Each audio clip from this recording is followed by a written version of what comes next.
මෞසි දිනුගේ අධ්‍යාපන කටයුතු සාර්ථක වේවා යන චේතනාවෙන් යුක්තව සාකච්ඡාවක් අපට ලබන්නේ සාකරු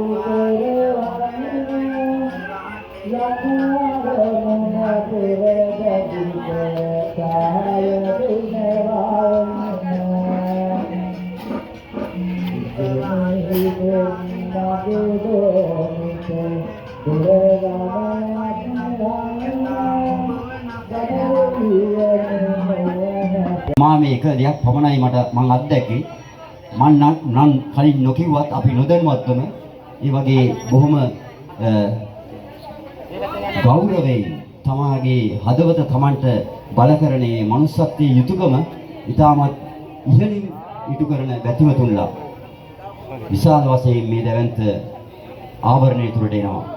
ඔවුන් තමාගේ දාඩිය මහන්සියෙන් උපයාගත් ඒ මුදල් මේ උතුම් පුණ්‍ය කර්මයට මේ උතුම් මානසික කටයුත්තට මේ සමාජෙ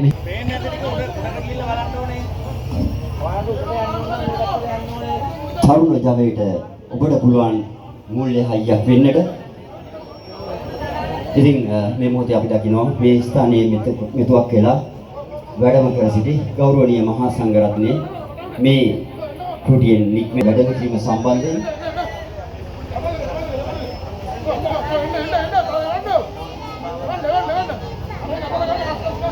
නැවතත් අපි සූදානම් වෙන්නේ අපේ සංවිධායක මණ්ඩලය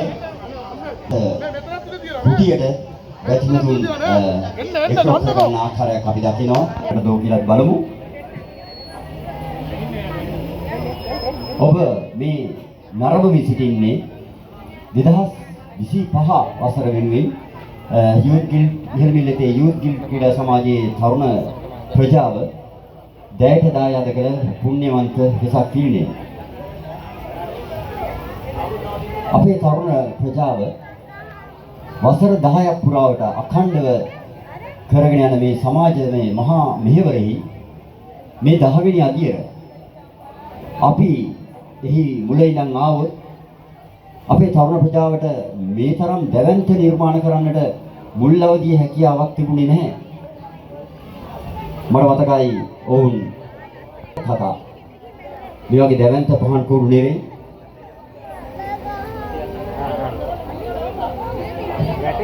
මෙවැනි සුවිසල් පහන් කුරු නෙවෙයි මුලින්ම විවිධ ජාතක කතා විවිධ යන්ත්‍රානුසාරයෙන් ක්‍රියාත්මක වෙන ජාතක කතා නිරූපණය කරන විවිධ වෙසක් නිර්මාණ මුලදී ඔවුන් දැයට දායාද කළා. පරිණත වෙද්දී ඔවුන් මේ වගේ සුවිසල් නිර්මාණ කරා ගියා. ඒ අනුව 2024 වසරේ මේ ස්ථානයේ මෙවැනිම සුවිසල් වෙසක් නිර්මාණයක් ඉදිරිපත් කළ වුන් එදා මෙදා තුර මේ ඉහළ මිල්ලතේ පමණක් නෙවෙයි මේ සියනෑ පුරවරේ පමණක් නෙවෙයි මේ ගම්පහ දිස්ත්‍රික්කයේ පමණක් නෙවෙයි සමහර විට බස්නාහිර පළාතේවත් සමහර විට මේ ශ්‍රී ලංකා දීපය තුලවත් කිසිදා ස්ථාපනය නොකරපු දැවැන්තම වෙසක් නිර්මාණය මෙවර ඉදිරිපත් කළා. දැවැන්තම වෙසක් නිර්මාණය මා හිතනවා මම නිවැරදි කියලා. ඔබට මෙවැනි දැවැන්ත වෙසක් නිර්මාණයක් මේ ජීවිත කාලයේ ඔබට හමු නොවන්නට ඇති.